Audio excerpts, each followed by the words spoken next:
How you doing? This is John and welcome to John's Long Box. Today I'm doing my monthly visitor for July. This is where I talk about what new comics I got this month. I order comics from the Discount Comic Book Service, DCBS. They don't know me. They don't sponsor me. It's just the price of comics is so expensive. They order discounts. You click on their website. You pay like 3 months in advance, and then they ship. You could get it shipped out every week. You could get it shipped every month, but it's the same shipping price. So I just get one shipment a month.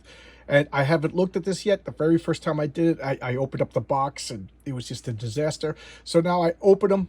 I don't look at them. I put this backing board over. So now let's see. I ordered these 3 to 4 months ago, and then with shipping delay, some of them a long time ago. And that's ta-da.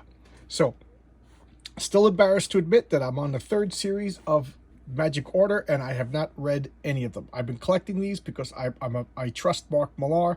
I think he's a good writer. He himself said that this was his favorite thing that he's ever wrote, so who knows? It's probably like an adult version of Harry Potter or whatever. I don't know. I do like a magic and superhero kind of mix, so maybe this is.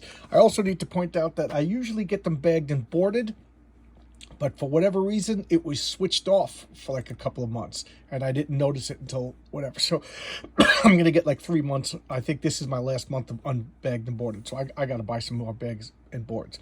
So this has hit me. I just read I haven't read it yet. This is the last issue, so now I'll sit down and read it. But it's like, I kind of like the premise. It was like, I don't know, like a bunch of people, like gamblers with gambling problems and like domestic squabbles. It just seems kind of interesting, a bizarre premise to say the least. So I hope it's good. I got all 5 issues. I got so many things to read that lately I haven't been reading miniseries until I get the whole series. So now I'll sit down and actually read this. Oh, Usagi Yojimbo. This is the comic I look forward to the most every month. As if you've been following my channel for a while, you know I'm a big fan of Stan Sakai. Just love the guy, love the comics. Not a fan of the cartoon. I watched 1 episode and I just turned it off halfway through because it wasn't about Usagi. I don't know why, but that's a whole nother rant. But this is one of my favorite comics every month. The Rocketeer. This is number 4. Again, cover A. I always, in a world where like there's all these variant covers, I always get just the A version because enough's enough. I got to make a stand someplace, so I just get the regular standard A cover. But anyway, enough about that. This is issue number 4. I think it's 5 issues. The Great Race. I love the Rocketeer. I haven't read this yet. Again, it's a mini series, so I'll wait till it's finished. Young Hellboy. Oh boy, I love Hellboy. I love anything Mike Mignola. I love the Hellboy universe. So this is a no-brainer. Spoiler alert: Hellboy was dead, but not really dead because it's a supernatural world. So this is all new Hellboy comics are set in the past. So that's how we keep going. Alice Ever After. I'm a big fan of Dan Panosian. I've been a fan of Dan Panosian since he did a module for Villains Vigilantes, a role-playing game that my friends and I still play. It's a superhero Dungeons & Dragons. It's my favorite. But I also play heavily House Ruled. So this is Dan Panosian, a creator that I really like. One of my early videos was a showcase of his slots. I just love that. It was about a gambler and con man in Vegas. Such a good story. So this is Alice Ever After. This is, I love Alice in Wonderland. So, and Dan Panosian, this is a no-brainer, but I haven't read it yet. Okay, Hellboy in the Bprd. This just looks like a one-shot, so I'll just read this quick. Look, Mike Mignola and Dave Stewart. Oh, so good. Look at that cover. I really could talk about Hellboy all day long. And Norse mythology. I'm a mythology freak. I love Greek mythology. I love Norse mythology. This is written by Neil Gaiman and art by P. Craig Russell, who, if you watch my channel, you'll know that I'm a big fan of both of these guys. Big Craig Russell, just such a great artist. Just so, I don't know, I could gush about this all day long. Firepower. This is Robert Kirkman of The Walking Dead fame. This is his superhero, another one of his superhero stories. This is the issue 22. I keep getting that 30, but that's 30 years of Image Comics. So this is by Image Comics, Robert Kirkman and Chris Samney. I love Chris Samney because it's like a mix of like modern but stylized like old school at the same time. What is the story? it's to me it's kind of a rip-off of Iron Fist. But Asian guy's adopted, and he doesn't realize that he, has this connection to this fire dragon, and he could make this fire. So it's dojos and my sensei school fighting your sensei school, and stranger in a strange land, so many different tropes. But it's fun, I like it, and I get a feeling that the story's winding down, and Robert Kirkman just has a habit of unceremoniously canceling comics without an announcement. So it's kind of exciting, because I think any issue could be the last, and I'm all caught up with that, so I'll be reading that tonight. I don't know what this is. Sometimes comics get put into my order, and sometimes that works, because what was it, Gun Honey or something like that, I ended up really liking. I don't know what this is. All right, hit me. Okay, so this is number 4. I already talked about issue number 5. Again, I didn't look at what I got, so okay, I'm a big fan of these Dungeons & Dragons comics. This is the Ravenloft setting. This is supposed to be like more gothic horror. So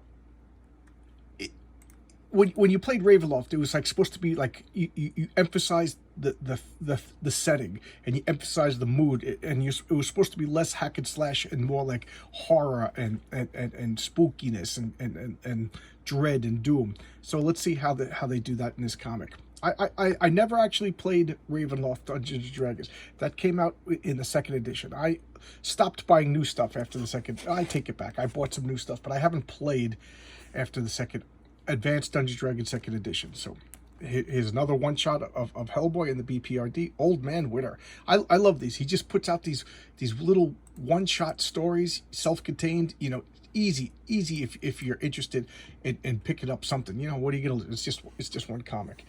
Okay, this is Shudder. I kind of got tricked into liking this. You see how it says a warrant? I read it quickly on my computer screen when I was ordering comics. I thought it was Warren and the old Warren horror comics.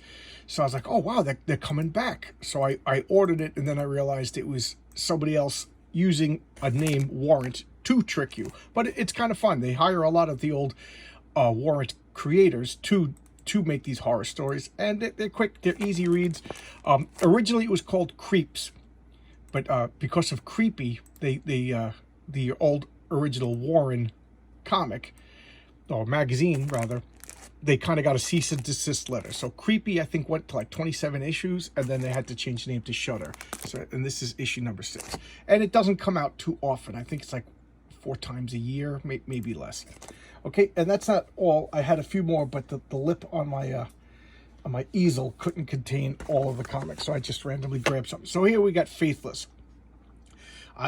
Brian Azzarello, he is the writer that why can't I think? But he does like a lot of like realistic true crime stories, and I'm a big fan of his. This Faithless, I think it's about vampires.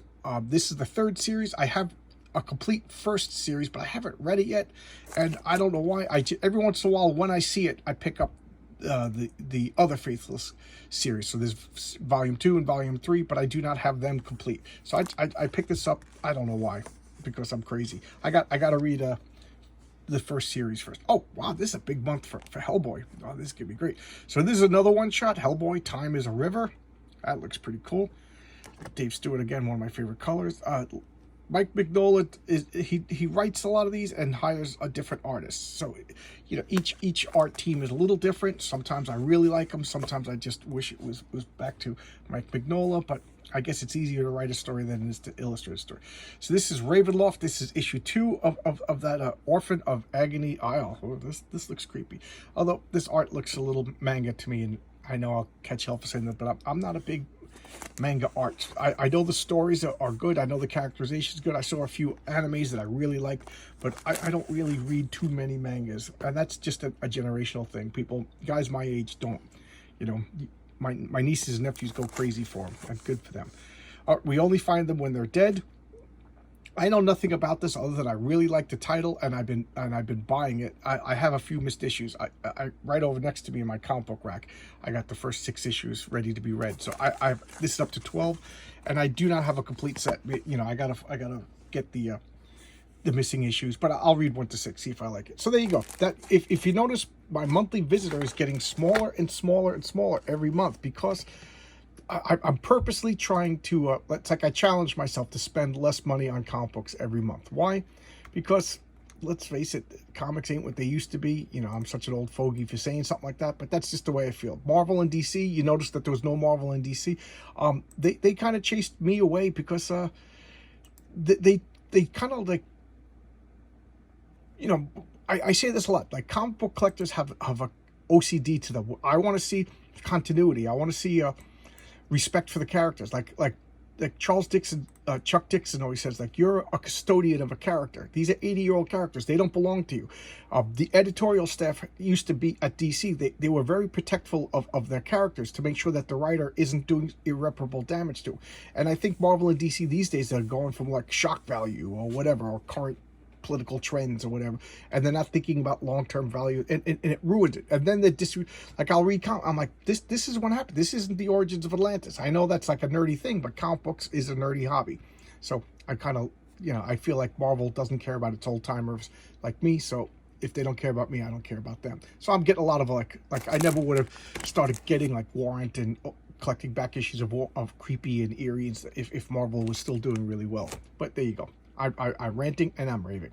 So there you go. This is my monthly visitor for July, and I'll see you guys. I have a request to do X Factor, so I'm gonna go get X Factor #1. I feel like starting off with #1 is a good policy. All right, I'll see you tomorrow, guys. Thanks a lot.